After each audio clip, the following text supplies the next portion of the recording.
Alors bonjour à toutes et à tous, bienvenue dans cette troisième vidéo de notre mini-série Le transport public livré à la loi du marché. Et aujourd'hui on va voir la concurrence et ce qu'on peut faire autrement. Donc déjà pour pouvoir faire autrement, il faut savoir qu'est-ce qu'on veut nous opposer à cette concurrence. On pense que plutôt que d'avoir une multitude d'entreprises, il faut une seule entreprise, ou en tout cas un monopole entre plusieurs entreprises, mais il faut qu'elles fonctionnent ensemble, s'il devait y en avoir plusieurs.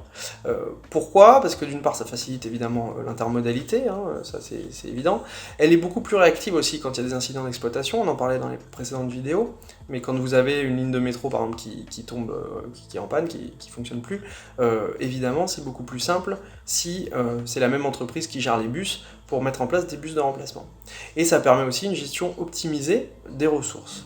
Donc ça c'est le premier point, il faut une seule entreprise, ou en tout cas le minimum d'entreprises possible, et qu'elles fonctionnent ensemble. Il faut ensuite que ça soit des structures publiques. Pourquoi ? Parce qu'on considère que, comme on l'a déjà dit aussi dans les précédentes vidéos, mais une entreprise privée, son rôle, c'est de rémunérer ses actionnaires. L'entreprise publique, c'est pas le même rôle. L'entreprise publique, elle peut poursuivre un autre but. Et nous, on pense qu'en étant une entreprise publique, elle doit pouvoir poursuivre un objectif et des objectifs d'intérêt général. Et le troisième point, c'est qu'elle soit évidemment démocratique. Aujourd'hui, il y a de plus en plus de gestionnaires qui sont issus d'entreprises privées, des financiers. Nous, on pense qu'il faut qu'il y ait un véritable poids des usagers, et donc il faudrait que le conseil d'administration soit composé à la fois de salariés, d'usagers et d'élus. C'est la seule garantie pour qu'on ait une gestion véritablement dans le sens de l'intérêt général et au service des missions principales, c'est-à-dire au service de la société, au service des usagers, et où les personnels puissent assurer pleinement leur mission. Donc pour récapituler, voilà ce qu'on veut. Une entreprise ou un monopole d'entreprise qui fonctionne ensemble, public et démocratique. Voilà, ça c'est la base de ce qu'on veut. Alors maintenant on va voir comment est-ce qu'on peut se battre pour empêcher cette concurrence. Alors l'une des premières choses évidemment qu'il faut réclamer, c'est l'abrogation de toutes les lois nationales et des traités européens qui mettent en place cette concurrence, la fameuse concurrence libre et non faussée, qui soumet aux lois du marché l'ensemble des secteurs qui dépendent des services publics aujourd'hui. Donc ça évidemment c'est excessivement important et il faut proposer une autre base pour le fonctionnement européen. Alors la deuxième chose qu'on peut faire, c'est se battre pour une norme sociale de haut niveau, pour l'ensemble des salariés du transport.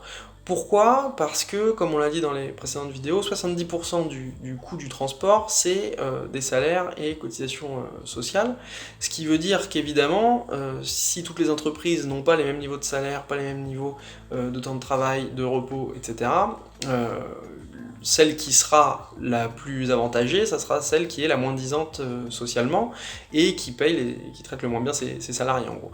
Donc évidemment, si toutes les entreprises sont au même niveau, avec un socle harmonisé, un socle social harmonisé, eh bien ça casse de fait l'intérêt de cette concurrence. Donc ça c'est un point très important, et donc ce socle social, nous on propose de le construire évidemment en alignant par le haut, c'est-à-dire en gros les normes RATP pour une bonne partie des conditions, mais pas que, il y a des entreprises qui ont sur certaines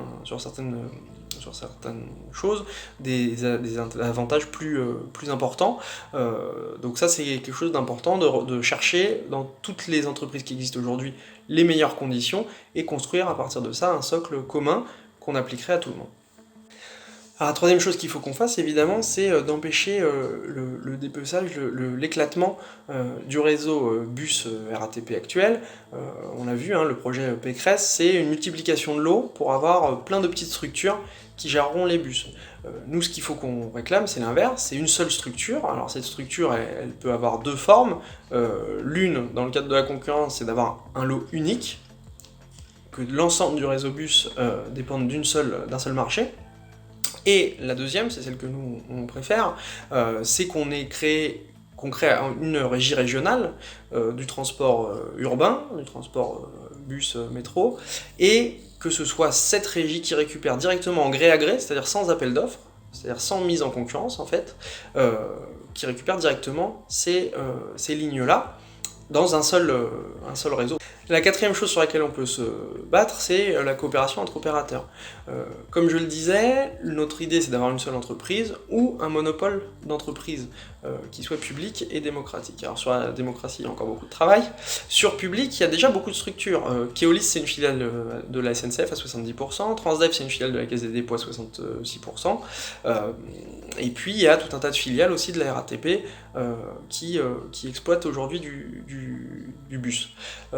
Donc on pourrait créer, à partir de ces structures qui existent déjà, un monopole public. Il reste quelques entreprises privées, notamment sur le réseau Optile en deuxième couronne, mais il y a déjà une bonne base de structures qui sont d'ores et déjà aujourd'hui financées par de l'argent public, qu'on pourrait réunir dans un monopole public de transport.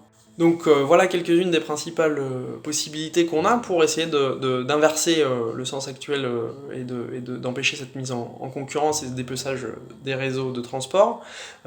Donc n'hésitez pas à nous rejoindre évidemment dans cette lutte et dans ces objectifs. Vous pouvez bien sûr nous contacter, n'hésitez pas non plus à partager ces vidéos si elles vous ont donné quelques éléments et qu'elles vous ont paru utiles. Voilà.